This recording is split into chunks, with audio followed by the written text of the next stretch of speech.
الكافرون حقا وأعتدنا للكافرين عذابا مهينا۔ پڑھیے گا بسم اللہ الرحمن الرحیم۔ لا يحب اللہ الجہر بالسوء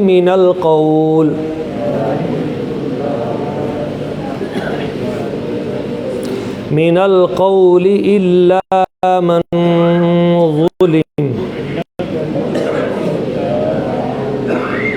وَكَانَ اللَّهُ سَمِيعًا عَلِيمًا۔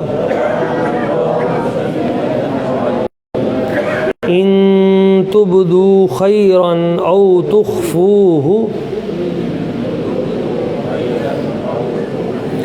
أَوْ تَعْفُوا عَن سُوءٍ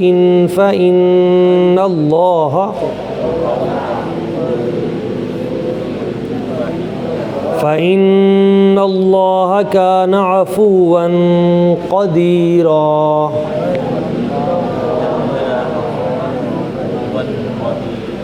کونا کو موٹا نہیں کرنا ہے، کانا یہ چھوٹا کاف ہے، کتاب والا کاف۔ یہ جو کتاب لکھتے ہیں ہم تو اس پہ جو کاف آتا ہے اس کو ہم چھوٹا کاف کہتے ہیں، اس کو باریک کر کے ادا کرتے ہیں کاف۔ اور جو کینچی والا کاف ہے اس کو باریک کر کے نہیں ادا کرتے، اس کو موٹا کر کے ادا کرتے ہیں قوف۔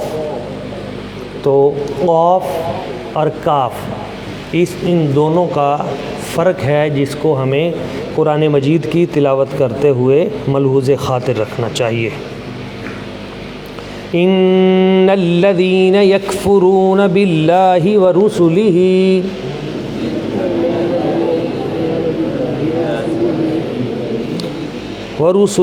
ويريدون أن يفرقوا بين الله ورسله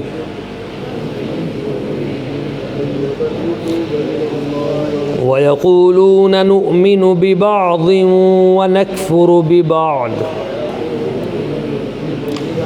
ويريدون أن يتخذوا بين ذلك سبيلا۔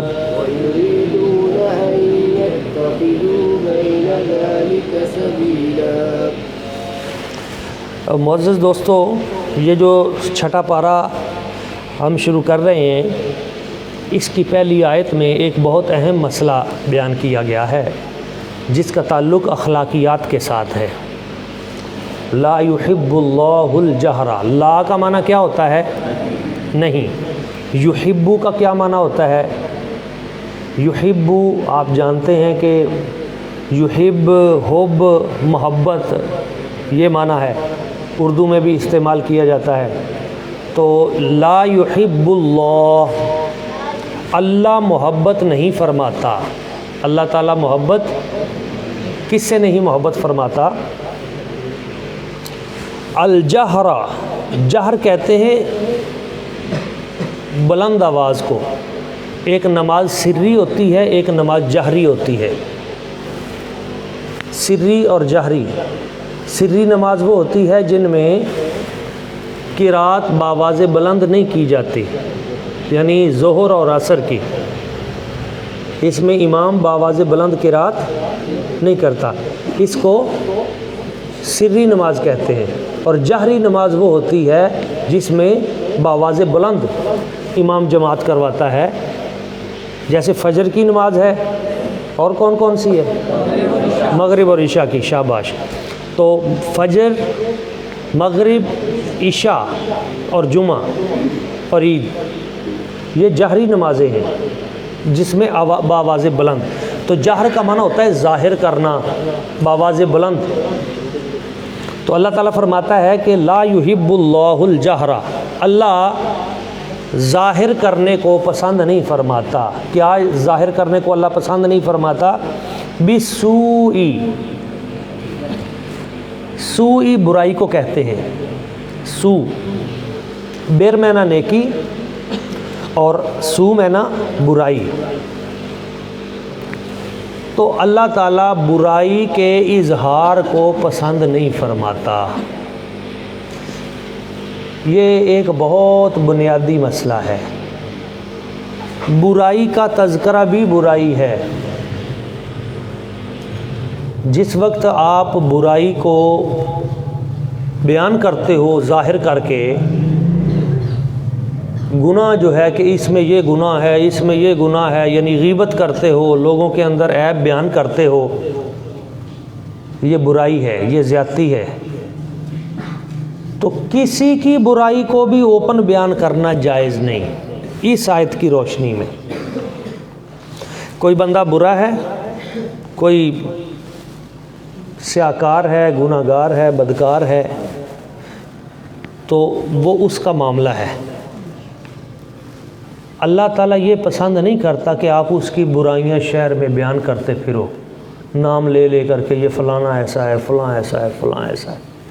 اللہ تعالیٰ اس بات کو پسند نہیں فرماتا۔ من القول، یہ جو آپ بات سے، قول سے لوگوں کی برائیاں بیان کرتے ہو کھول کھول کر، لا یحب اللہ، اللہ یہ پسند نہیں فرماتا۔ الا من ظلم، الا کا مطلب ہوتا ہے مگر، مگر من ظلم، جس بندے پہ ظلم ہوا ہے وہ مظلوم ظالم کی برائی بیان کر سکتا ہے۔ یہ مسئلہ سمجھے۔ ایک آدمی ہے کہ جس کا گھر بار کوئی چور لوٹ کے لے گئے ہیں، ڈاکو،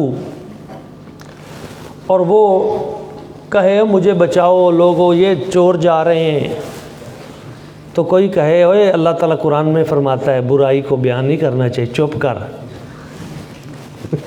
جو ہو گیا ہے ہونے دے، چلنے دے۔ یہ نہیں، الا من ظلم، جس پہ ظلم کیا جا رہا ہو، زیادتی کی جا رہی ہو، تو مظلوم اپنی آواز بلند کر سکتا ہے۔ لیکن اگر کسی پہ ظلم نہیں ہے اور کسی شخص کے اندر وہ برائی دیکھتا ہے تو وہ لوگوں کو بیان نہ کرے، اس کو کہہ دے کہ یار تم یہ اچھا نہیں کر رہے۔ اب اس کے بھی 3 درجے ہیں کہ اگر آپ طاقتور ہیں تو قوت کے ساتھ اس برائی کو روک دیں، اور اگر بازو کے ساتھ روکنے کی آپ میں طاقت نہیں ہے اور آپ جانتے ہیں کہ یہاں پہ الٹا میرے ساتھ زیادتی ہو جائے گی، تو پھر زبان سے اس کو روک دیں۔ اور اگر آپ جانتے ہیں کہ یہ بھی ممکن نہیں، زبان سے بھی یہ صورتحال ایسی ہے، تو پھر اس برائی کو دل میں برا جانیں۔ وذالک اضعف الایمان، یہ کمزور ایمان کی نشانی ہے، یہ کمزور ایمان ہے، یہ ضعیف ترین درجہ ہے ایمان کا۔ تو یہاں پہ یہ چیز سمجھنے کی ضرورت ہے کہ لوگوں کی برائیاں بیان کرنا، لوگوں کے عیب بیان کرنا، اس کو اللہ تعالیٰ پسند نہیں فرماتا۔ اس لیے نبی پاک صلی اللہ علیہ وسلم حضور کا فرمان ہے حسنوا موتاکم، جب تمہارا کوئی فوت ہو جائے تو تم اس کی خوبی بیان کرو اور اس کی غلطیوں سے پردہ پوشی کرو۔ جب آپ خوبیاں بیان کرو گے تو لوگوں میں خوبیاں پیدا ہوں گی، جب برائیاں بیان کرو گے تو ایک تو وہ غیبت ہوگی، کیونکہ وہ بندہ تو فوت ہو گیا ہے، تو آپ کی غیبت کا اس کو تو فائدہ ہوگا، آپ کو نقصان ہوگا، آپ کی نیکیاں اس کے کھاتے میں جانا شروع ہو جائیں گی اور اس کے گناہ آپ کے کھاتے میں آنا شروع ہو جائیں گے۔ تو لوگوں کے بارے میں کومنٹ کرنا بند کر دو، زبان کو کنٹرول کر لو، روک لو۔ سب سے زیادہ قیامت والے دن پریشان وہ ہوگا جس کی زبان زیادہ چلتی ہے،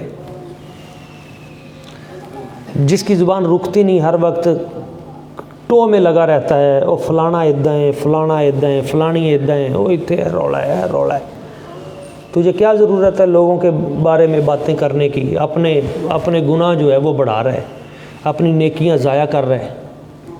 اس کی مثال صوفیہ دیتے ہیں کہ جب کسی کا آپ عیب بیان کرتے ہیں تو ایسے ہی ہے جیسے آپ نے ایک توپ رکھی ہوئی ہے، توپ یا ٹینک، تو آپ اس میں نیکیاں ڈالتے ہیں اپنی، اور جس بندے کی آپ نے برائی بیان کی ہے نام لے کر، وہ نیکی آپ نے ڈالی اس توپ میں، فائر کر دیا، وہ نیکی اس کے گھر چلی گئی۔ تو آپ کی نیکیاں آپ نے کی ہیں، محنت آپ نے کی ہے، وہ بیٹھے بٹھائے ثواب لے گیا آپ کا۔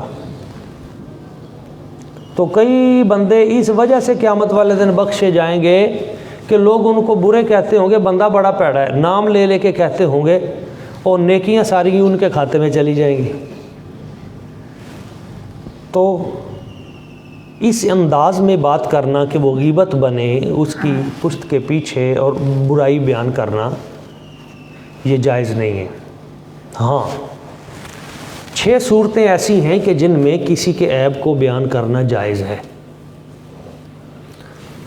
شریعت میں بعض صورتیں ایسی بیان کی گئی ہیں جن میں کسی کے عیب کو بیان کرنا، مثال کے طور پہ جیسے ایک وجہ میں نے پہلے بیان کی کہ اگر کسی کا گھر لٹ جائے تو وہ حاکم وقت کے پاس جا کر اس بندے کے بارے میں بیان کر سکتا ہے کہ یہ بندے نے میرے ساتھ یہ زیادتی کی ہے، مجھے انصاف دلایا جائے۔ تو وہ چونکہ اس کی پشت کے پیچھے ہی ہوگا تو وہ غیبت نہیں ہوگی۔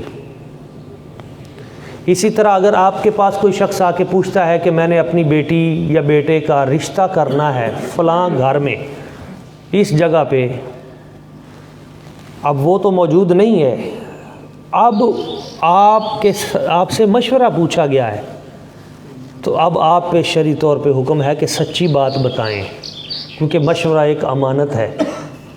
لڑکا شرابی ہے، زانی ہے، چوریاں کرتا ہے، نشئی ہے، کوئی آپ سے آ کے پوچھے جی میں نے اپنی بیٹی کا رشتہ ادھر کرنے کی بات چل رہی ہے، تو آپ ہمسائے ہیں، آپ جانتے ہیں کہ لڑکا کیسا ہے، آپ کہیں جی کسی کی برائی نہیں بیان کرنی چاہیے، کسی کا عیب بیان نہیں کرنا چاہیے، اور آپ کہیں جی بہت اچھا ہے، یہ آپ نے جھوٹ بولا ہے، آپ نے اسے ایک بچی کی زندگی کو تباہ کر دیا ہے، اس وقت آپ پہ شرعی حکم ہے کہ آپ اس کی برائی کو بیان کر دیں، اس میں جو نقص ہے اس کو ظاہر کر دیں تاکہ بچت ہو جائے۔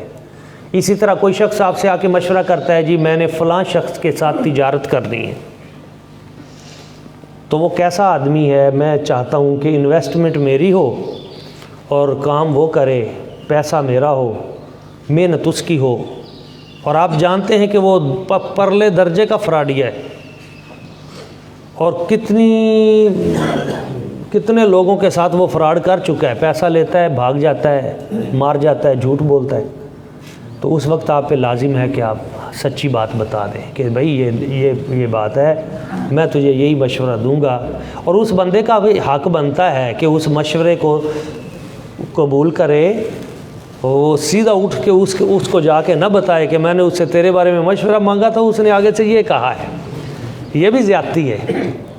مجھے اس کا بڑا تجربہ ہوا ہے، کچھ لوگوں کو ہم نے اچھے مشورے دیے اور اس کا نتیجہ ہمیں بھگتنا پڑا،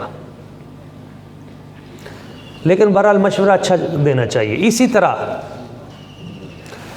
ایک نوجوان آپ کے پاس آتا ہے اور آپ جانتے ہیں کہ یہ نوجوان غلط راہ پہ، غلط فلاں کے ساتھ اس کی دوستی ہے اور وہ بری صحبت والا بندہ ہے، وہ تباہ و برباد کر دے گا، تو آپ اس نوجوان کو اس کی بری صحبت سے بچانے کے لیے اسے اچھا مشورہ دے سکتے ہیں کہ اس سے دور رہے۔ اسی طرح ایک شخص کسی ایسے بندے کا فالوور بن گیا ہے، آج میڈیا کا دور ہے، نوجوان کاپی کرتے ہیں جی میں اس کو سنتا ہوں، میں اس کو سنتا ہوں، اور آپ کے علم میں ہے کہ یہ نوجوان جو ہے یہ فلاں کو اگر سنے گا تو پکی بات ہے گمراہ ہو جائے گا۔ مثلا کسی کے شر سے بچانے کے لیے لوگوں کو صحیح بات بتا دینا، ایک شخص مرزا جیل میں ہے، اب اس کی فالوئنگ میں جو بندہ بھی چلا جائے گا وہ آہستہ آہستہ دین دشمن ہو جائے گا، وہ نبیوں کا دشمن ہو جائے گا، ولیوں کا دشمن ہو جائے گا، صحابہ کرام کا دشمن ہو جائے گا۔ اب ہمیں پتہ ہے کہ وہ ایجنسیوں کا پرزہ ہے، بیرونی قوتوں کے ساتھ اس کے وہ معاملات چل رہے ہیں، اور اس کا مقصد ہی امت مسلمہ میں فرقہ واریت پیدا کرنا ہے۔ یہ ساحل ادیم ہو گیا، غامدی ہو گیا، اور اسی طرح مرزا جیلمی ہو گیا، اس طرح کے کچھ پرزے اوپر سے فٹ کیے گئے ہیں بیرونی قوتوں کے سہارے پہ، اور ان کا مقصد ہی نوجوانوں کو تباہ و برباد کرنا ہے، جہاد سے متنفر کرنا ہے، غیرت دینی سے متنفر کرنا ہے، مدرسوں سے متنفر کرنا ہے، مسجد سے دور کرنا ہے، تراوی سے روکنا ہے. اسی طرح نیک چیزیں جتنی ہیں، صحابہ کرام ہیں، اہل بیت ہیں، اولیاء ہیں، علماء ہیں، مدارس ہیں، مساجد ہیں، ان سب سے دور کرنا ہے. باتیں بڑی چرب زبانی کی کریں گے تو اس وقت عالم دین پہ لازم ہے، بلکہ فرض ہے، بلکہ فرض عین ہے کہ وہ نوجوانوں کو بچانے کے لیے اس مرزا قادیانی جیسے جو فتنے ہیں، مرزا مسرور جیسے جو فتنے ہیں، جو شیطان کے یہاں پہ نمائندے اس دنیا میں کام کر رہے ہیں دجالی قوتوں کے، ان سے بچانے کے لیے وہ کھل کر نوجوانوں کو بتائے کہ اس شیطانی فتنے سے بچ جاؤ ورنہ تباہ و برباد ہو جاؤ گے. یہ ضروری ہے. تو اس کو غیبت نہیں کہا جائے گا. کوئی کہے کہ نہیں جی آپ نے اس کے غیر موجودگی میں یہ بات کی ہے، نہیں. اس وقت آپ پہ یہ لازم ہے کہ آپ اس کی برائی اصل چیز جو ہے لوگوں کو بیان کریں، تاکہ وہ چھوٹی برائی ہے، بندے کا ایمان ضائع ہو جانا یہ بڑی برائی ہے، تو ایمان بچانے کے لیے یہ چیز ضرور بیان کریں. اسی طرح حدیث کا کوئی راوی ہے تو محدثین جب بیان کرتے ہیں کہ یہ راوی کمزور ہے، یہ راوی ضعیف ہے، یہ صحیح ہے، تو وہ متفق علیہ ہے کہ وہ چیز جائز ہے ان کے اس نقص کو بیان کرنا، تاکہ حدیث کی صحت کا ہمیں علم ہو جائے کہ یہ حدیث کس درجے کی ہے. تو یہ چند چیزیں جو میں نے عرض کی ہیں وہ اس تناظر میں بیان کی ہیں کہ یہاں پر غیبت نہیں بنے گی، یہاں پر آپ کا مشورہ بنے گا کہ صحیح مشورہ دینا. لیکن اس کے علاوہ آپ بلا وجہ کسی کا نام لے کر یہ کہیں فلاں ایسا ہے فلاں ایسا ہے، تو لا يحب اللہ الجہر بالسوء من القول الا من ظلم. اللہ تعالیٰ برائی کے اس اظہار کو پسند نہیں فرماتا مگر جس پہ ظلم کیا جائے، تو وہ مظلوم اپنی صدا بلند کر سکتا ہے.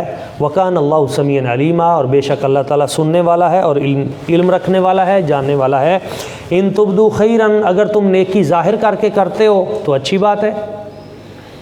ان تبدو خیراً او تخفوہ، اگر اس کو چھپا کے کرتے ہو، تخفو مخفی رکھتے ہو تو بھی اچھی بات ہے. او تعفو عن سوء، اور اگر برائی کو مٹا دیتے ہو تو بہت اچھی بات ہے. فإن اللہ کان عفوا قدیرا، بے شک اللہ تعالیٰ کی ذات معاف کرنے والی ہے اور قدرت رکھنے والی ہے. یہاں اللہ تعالیٰ کا ایک بڑا خوبصورت اخلاق بیان کیا گیا ہے.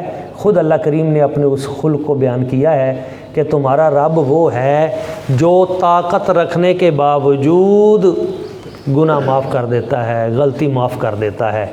تو تمہیں بھی چاہیے طاقت رکھنے کے باوجود تم معاف کر دیا کرو. یہ طریقہ ربی ہے. ایک ہے بندے کے پاس طاقت ہی نہیں ہے اور وہ کہے جی میں نے تجھے معاف کیا، بھئی تیرے پاس طاقت ہی نہیں تھی، تو نے کیا معاف کرنا ہے. ایک ہے بندے کے پاس پوری طاقت ہے، طاقت ہوتے ہوئے، کنٹرول ہوتے ہوئے پھر اگلے کو معاف کر دینا. یہ اللہ تعالیٰ کا کام ہے اور اللہ کے بندوں کا بھی کام ہے. اللہ کی عطا سے یہ کرنا چاہیے. تو جو بڑے لوگ ہیں ان کے دل بھی بڑے ہوتے ہیں. نبی پاک صلی اللہ علیہ وآلہ وسلم تشریف فرما ہیں تو حضرت عائشہ صدیقہ رضی اللہ تعالیٰ عنہ ام المومنین، آپ کا کمبل کوئی چور چوری کر کے لے گیا. چور اس دور میں بڑی تیز تھے. حضرت ام المومنین سیدہ عائشہ صدیقہ رضی اللہ تعالیٰ عنہ آپ کا کمبل چوری کر کے لے گیا. تو آپ کو بڑا غصہ آیا، جلال آیا کہ اس نے کیا کیا بدبخت نے. تو جب دعا کرنے بیٹھی تو آپ کی زبان سے بد دعا نکلنے کی لگی، یا اللہ جس بندے نے یہ میرا کمبل چوری کیا، یا اللہ. تو جب اتنا کہا نا تو نبی پاک صلی اللہ علیہ وسلم حضور بیٹھے تھے، سرکار نے فرمایا عائشہ نہ بد دعا نہ دینا. ہائے ہائے کیا رحیمی ہے میرے آقا کی. عائشہ بد دعا نہ دینا، سخت جملہ نہ کہہ دینا. تو یہ جو کریم ہستیاں ہیں، عظیم ہستیاں ہیں، نبی پاک صلی اللہ علیہ وآلہ وسلم کی ذات ببرکات، صحابہ کرام، اہل بیت اطہار، ازواج مطہرات اور اولیاء کرام، تو ان کی سیرت سے ہم یہی سیکھتے ہیں کہ غلطیوں کو معاف کرنا، خطا کار کوئی آ جائے اس کو معافی دے دینا اور کمی کوتاہی کو درگزر کر دینا. میرے بابا جی کرما والے سرکار حضور سید محمد علی شاہ صاحب البخاری نور اللہ مرقدہ، اتنے رحیم و کریم ہستی آپ تھے کہ ایک مرتبہ ایک شخص نے آپ کو زہر دے دی. دشمنوں کے کہنے پہ آ کر حسد کرتے ہوئے اس نے آپ کو زہر دے دی. تو جیسے ہی وہ زہر آپ اس وقت اپنے احباب میں بیٹھے ہوئے تھے بیلیوں میں، تو بیلی اٹھ کے گئے تو اس نے کہا جی یہ شربت ہے ذرا قبول کریں۔ آپ نے وہ تناول نوش فرمایا تو جیسے ہی تھوڑا سا پیا تو پتہ چل گیا کہ یہ تو زہر ہے، تو آپ نے اسی وقت اس کو پکڑ لیا اور پکڑ کے آپ نے فرمایا تو نے مجھے زہر دے دیا ہے۔ اب جو بندے تھے وہاں پہ ان سب کو پتہ چل گیا کہ بابا جی سرکار کو زہر دے دیا گیا، بھاگے لوگ مارنے کے لیے۔ تو وہ کہنے لگا بابا جی غلطی ہو گئی ہے، مجھے کسی نے کہا تھا، آپ کو پتہ بھی چل گیا جس نے کہا تھا، تو غلطی ہو گئی مجھے۔ لیکن جو بندے تھے ظاہر مرید تو مرید تھے، وہ انہوں نے جلدی جلدی ڈنڈے پکڑ لیے، انہوں نے کہا جی ہم تو اس کو قتل کریں گے۔ تو بابا جی سرکار نے اس کو کہا بھی بھاگ بھائی نکل۔ تو آپ نے فرمایا جس نے اس کو انگلی بھی لگائی نا، ایسے اشارہ بھی کیا، تو وہ ساری زندگی کرما والا شریف نہ آئے، میرا اس سے کوئی تعلق نہیں، خبردار پیچھے ہٹ جاؤ۔ اس کو کہا بھاگ، تو ساتھ آپ بھی دوڑنا شروع کر دیا، اس کو بھی لے کے دوڑنا شروع کر دیا، اور روڈ پہ آگے جو بس جا رہی تھی اس پہ فرمایا جلدی بیٹھ کے بھاگ جاؤ، تو اس کو بس پہ بٹھا کے بھگا دیا۔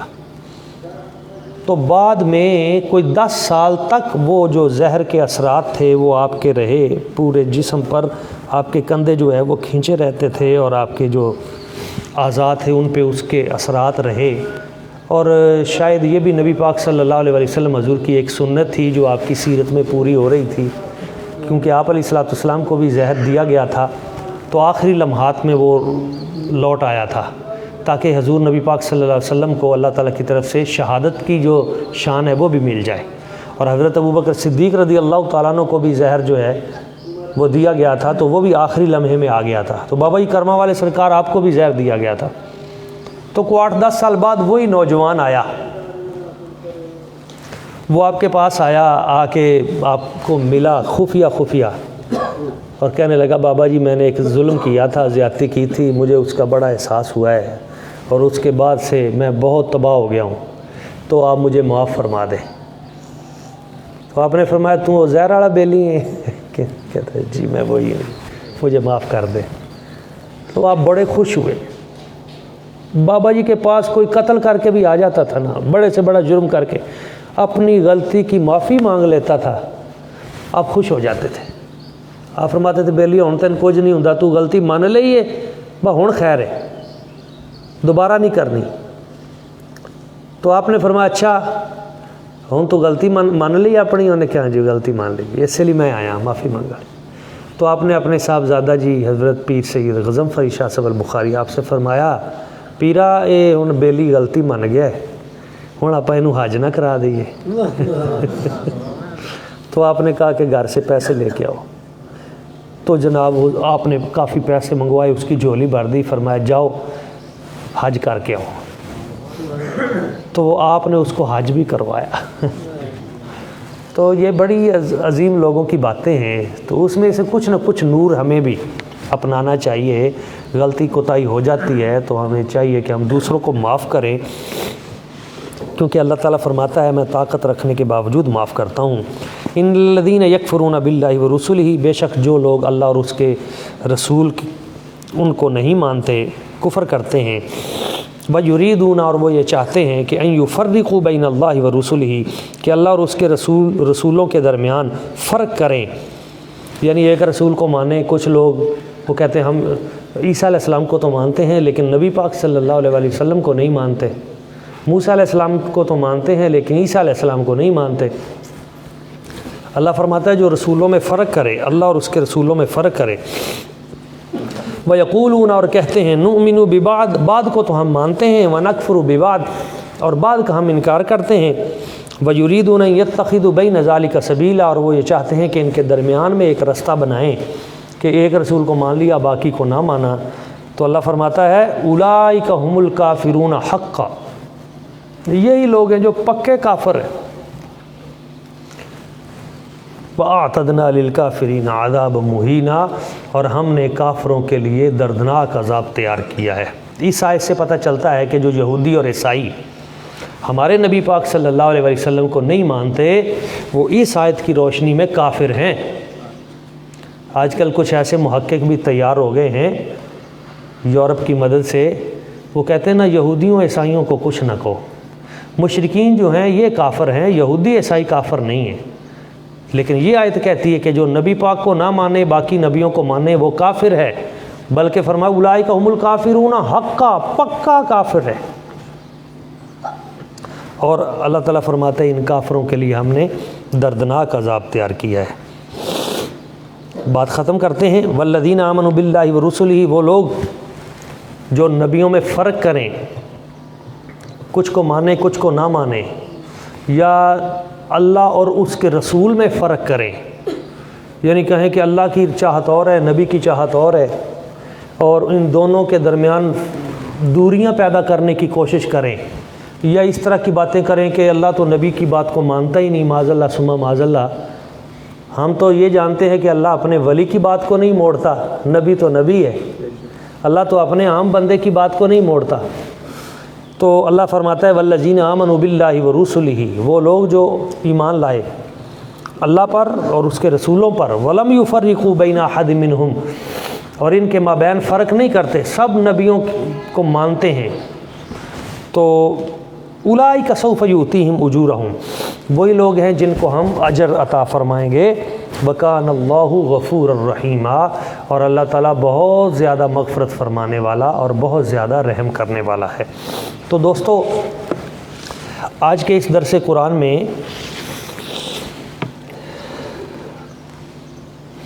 ہم نے جو ابھی بیان کیا کہ کسی کی برائی بیان نہیں کرنی، تو سورہ یہ النساء ہے اور اس کی آیت نمبر جو ہے یہ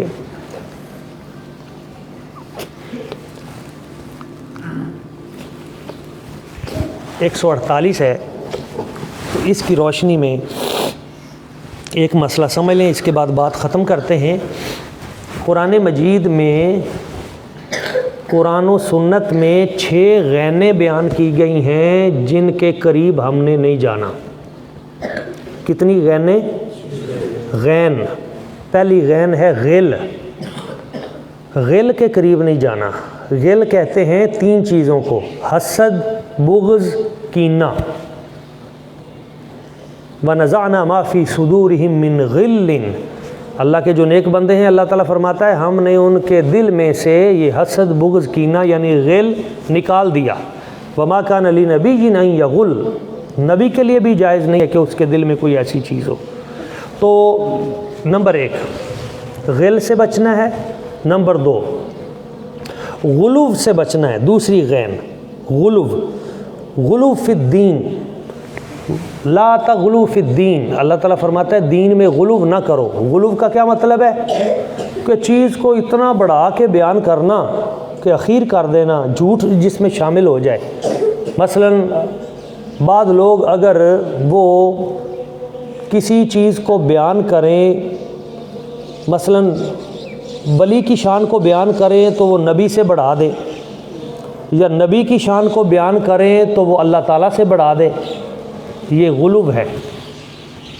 اسی طرح کسی نیکی کی افادیت کو اس انداز میں بیان کرنا کہ اب کسی اور کی ضرورت ہی نہیں ہے، غلو ہے۔ تو دین میں غلو سے بچنا، حضرت مولا علی شیر خدا کی بڑی شان ہے، لیکن اگر کوئی مولا علی کرم اللہ وجہ الکریم کو نبیوں سے بڑھا دے، یہ غلو ہے۔ تو اس سے بچنا، پہلی غین غل ہے، دوسری غین غلو ہے، تیسری غین غیبت ہے۔ وَلَا يَغْتَبْ بَعْضُكُمْ بَعْضًا أَيُحِبُّ أَحَدُكُمْ أَن يَأْكُلَ لَحْمَ أَخِيهِ مَيْتًا فَكَرِهْتُمُوهُ، غیبت کے قریب نہیں جانا، فلاں برا ہے فلاں برا ہے، نہ، یہ نہیں۔ تیسری غین غیبت ہے، اور چوتھی غین غرور ہے۔ استکبر وکان من الکافرین، تکبر کیا تھا شیطان نے، غرور کیا تھا، اور غرور نے اس کا بیڑا غرق کر دیا۔ اور 5ویں غین غفلت ہے۔ لا تکن من الغافلین، غافلوں میں سے نہ ہو، اپنی نماز، روزہ، قرآن، عبادت، تراویح، تہجد، جتنے معاملے ہیں، جتنی ڈیوٹیاں ہیں، ان میں غفلت نہیں کرنی۔ لا تکن من الغافلین۔ اور 6ٹھی چیز کیا ہے؟ غصہ، غصے سے بچنا ہے، کیونکہ غصہ انسانی عقل کو کھا جاتا ہے اور وجود انسانی کے لیے مہلک ہے، اور جس وقت انسان غصے میں آتا ہے تو تو نبی پاک صلی اللہ علیہ وسلم کا فرمان ہے کہ شیطان تمہاری شریانوں میں داخل ہو جاتا ہے اور اندر جا کے غصے کی حالت میں پھر تمہاری زبان سے کفریات نکلواتا ہے، غلط باتیں نکلواتا ہے۔ تو بہت سارے مسائل ہمارے وہ غصے کی وجہ سے پیدا ہوتے ہیں، اور غصے کی وجہ سے گھر اجڑتے ہیں، غصے کی وجہ سے معاشرے اجڑتے ہیں، غصے کی وجہ سے نسلیں اور ملک اجڑتے ہیں۔ تو یہ 5ویں چیز غصہ ہے۔ تو یہ 6 چیزیں آپ کو یاد ہو گئی ہیں، 6 غینے جن سے بچنا ہے۔ نمبر 1 غل، غلو۔ نمبر 2 غلو۔ نمبر 3 غیبت۔ نمبر 4 غرور۔ نمبر 5 غفلت۔ نمبر 6 غصہ۔ تو غصے میں نہیں آنا۔ اللہ تعالیٰ کی بارگاہ قدس میں دعا ہے یہ چند چیزیں آج کے درس قرآن میں جو ہم نے سیکھی، ہمیں سمجھنے کی، ان باتوں پہ عمل کرنے کی اور یہ پیغام آگے پہنچانے کی توفیق اور سعادت عطا فرمائے۔ آمین۔ وما علینا الا البلاغ المبین۔ اللہم صلی علی سیدنا مولانا محمد وعلی آل سیدنا مولانا محمد۔ اللہم انت السلام ومنک السلام وعلیک السلام حینا ربنا السلام۔ اے مالک ارض و سما کرم فما کرم فما، آج کے اس درس و بیان کو اپنی بارگاہ کی قدس میں قبول فرما، ہماری خطائیں درگزر فرما، ہمارے معاملات آسان فرما، ہمیں اپنی بارگاہ سے خیر کثیر عطا فرما، برکت عطا فرما، کامیابی عطا فرما، کامرانی عطا فرما، خطا درگزر فرما، ہمارے والدین کی، اہل خانہ کی، بچوں کی، سب کی خیر فرما۔ میرے ہماری پاک سرکار سیدہ صبر پاک آپ کی خیر فرما، آپ کو صحت و تندرستی عطا فرما۔ ہمارے پیر جی سرکار سید محمد نبی اور آپ کی خیر فرما، آپ کو برکت۔ ان کریموں کے وسیلے سے میرے مالک یہاں جتنے طالب علم حفظ کر رہے ہیں، درس نظامی کر رہے ہیں، عالم بن رہے ہیں، ان سب کا مستقبل روشن فرما، ان سے ان کو برکتیں عطا فرما، ہمارے بچوں کی خیر فرما، عزت آبرو کی خیر فرما، خزانہ غیب سے اللہ سارے معاملات آسان کر۔ اللہم انا نسألک العفو والعافیۃ والمعافاۃ فی الدین والدنیا والآخرہ۔ اللہم انک عفو کریم تحب العفو فاعف عنا یا غفور یا غفور۔ رب اغفر وارحم وانت خیر الراحمین۔ یا حی یا قیوم برحمتک استغیث اصلح لی شأنی کلہ ولا تکلنی الی نفسی طرفۃ عین۔ وصلی اللہ تعالی علی خیر خلقہ محمد اجمعین برحمتک یا رب۔